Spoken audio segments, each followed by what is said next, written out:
ہے کل قیامت کے دن ہو سکتا ہے یہ ہماری ویران مسجدیں اللہ کی بارگاہ میں ہمارے خلاف دعویٰ کر سکتی ہیں کہ مولا یہ میرا مقتدی تھا، یہ میرے محلے کا تھا، یہ میرے ایریے کا تھا، لیکن صرف اور صرف جمعہ اور عیدین کے علاوہ کبھی اس نے بھول سے بھی سجدہ نہیں کیا۔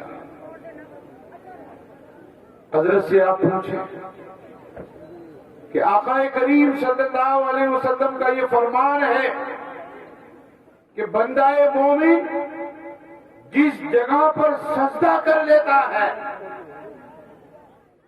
وہ خطہ جس پر بندے نے اللہ کی بارگاہ میں اپنی پیشانی کو جھکایا ہے وہ دیگر خطوں پر فخر کرتا ہے کہ اللہ کا شکر ہے کہ آج میرے اوپر اللہ کے بندے نے سجدہ کیا ہے۔ تو کتنی اس زمین کی سجدہ کرنے والے پر دعائیں لگتی، اور اس کا اپوزٹ اگر ہم مسجدوں میں سجدے نہیں کریں گے، مسجدوں کو اپنے سجدوں سے آباد نہیں کریں گے، تو یہ مسجدیں اللہ کی بارگاہ میں ہمارے خلاف کیا عرض کرتی ہوں۔ مسجدوں کا ڈیکوریشن لائٹنگ نہیں ہے، مسجدوں کا روپ بہترین قالین نہیں ہے، بہترین فرش نہیں ہے، بہترین بلند میناریں نہیں ہے، بلکہ مسجد کا صحیح معنوں میں ڈیکوریشن، اس کی زینت نمازیوں کے سجدے ہیں۔ بے شک سبحان، نمازیوں کے سجدے ہیں۔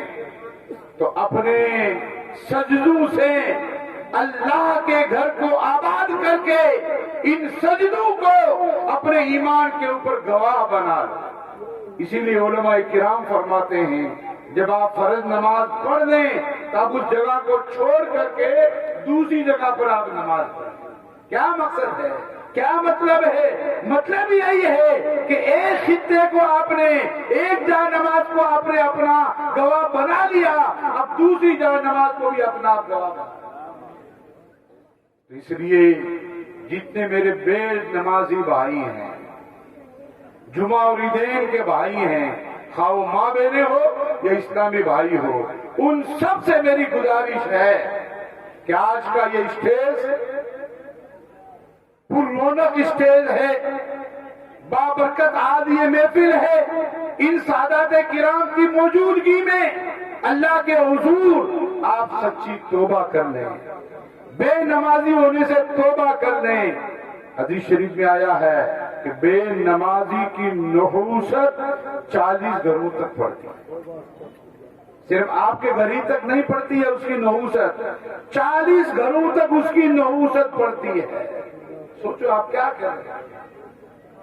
اللہ کا منادی اللہ کے گھر سے آپ کو روزانہ صبح یہ ندا دے رہا ہے، الصلاۃ خیر من النوم، الصلاۃ خیر من النوم۔ کتنی پیاری یہ ندا ہے، لیکن ہم دھیان نہیں دیتے، ہم اور گودڑی اوڑھ لیتے ہیں اور چادر کو اپنے سر تک تان دیتے ہیں۔ چاہیے تو یہ تھا کہ فوراً اللہ کے منادی کی صدا کو سن کر کے ہم خانہ خدا میں جاتے ہیں، اللہ کے گھر کو آباد کرتے ہیں۔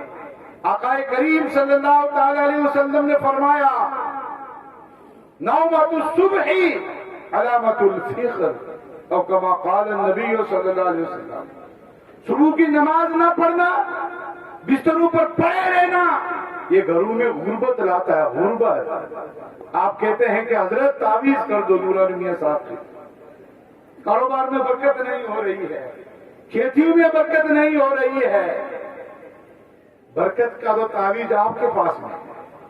حضرت کا تعویذ بھی جب اثر کرے گا جب آپ اللہ کے گھر کو آباد کریں گے، نماز پڑھیں گے تب حضرت کا تعویذ آپ کو اثر کرے گا۔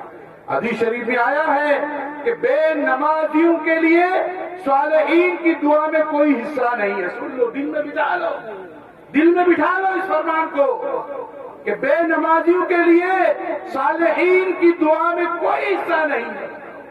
اب جب دعا کریں گے اگر بے نمازی ہے تو محروم رہ جائیں گے، محروم رہ جائیں گے. یہ قدرت کا فیصلہ ہے، یہ قدرت کا فیصلہ ہے.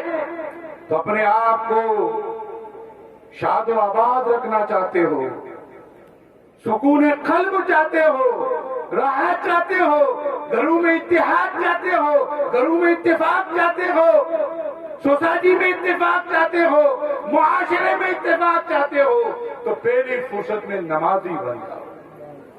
بے نمازیوں کا جو یہ کلک دل کے اندر دماغ پر ہے، اس کو ہٹا دو. اللہ کے پاس آقا فرماتے ہیں جس نے جان بوجھ کر کے ایک نماز کو قضا کر دیا، اس نے جہنم کے دروازے پر اپنا نام لکھوا لیا.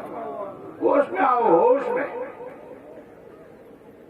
اللہ تعالی ہمیں شعور کے ناخن عطا فرمائے، اپنی ذمہ داریوں کو نبھانے کی کوشش کرے اور اپنی آل و اولاد کو علم دین مصطفیٰ کے زیور سے آراستہ و پیراستہ کرنے کی توفیق عطا فرمائے. جناب قاری خان صاحب اشفاقی اشرفی نے ماشاءاللہ شاندار بچیوں کے لیے انتظام کیا ہے. آپ مالی طور پر سپورٹ بھی کر رہے ہیں اور بھی ماہ مبارک میں آپ کو سپورٹ کرنا ہے. جتنے ہمارے سنی ادارے ہیں ان سب کا رمضان مبارک میں دل و جان سے آپ کو تعاون کرنا ہے. یہ ایسا تعاون ہے، یہ ایسا بینک بیلنس ہے جو کبھی ختم ہونے والا نہیں. اللہ تعالیٰ فرماتا ما عندکم ینفد وما عند اللہ باق. جو تمہارے پاس میں ہے وہ تو ختم ہو جائے گا، لیکن تم نے اللہ کی راہ میں دے دیا ہے، مسجدوں میں لگا دیا ہے، مدرسوں میں تعلیم کے لیے آپ نے دے دیا ہے، تو یہ دیا ہوا مال کبھی ختم ہونے والا نہیں ہے. تو جہاں آپ تعاون کریں وہیں آپ اپنی بچیوں کو بھی اس ادارے میں بھیجنے کی کوشش کریں. اپنا یہ ذہن بنا لیں کہ مجھے ہر بچے کے ساتھ ساتھ اپنی بچی کو بھی علم دین مصطفیٰ کے زیور سے آراستہ و پیراستہ کرنا. یہ اپنا ذہن بنا لے مجھے اپنی بچیوں کو کنیز فاطمہ بنانا ہے. کنیز فاطمہ آپ کی بچی کب بنے گی؟ جب آپ اپنی بچیوں کو علم دین مصطفیٰ کے زیور سے آراستہ پیراستہ کریں گی تو واقعی آپ کی بچیاں صحیح معنوں میں کنیز فاطمہ بن جائیں گی. آپ دیکھ رہے ہیں یہ بچیاں، چھوٹی بچیاں جو نقاب کے اندر ہیں، حجاب کے اندر ہیں، یہ کس کی دین ہے؟ یہ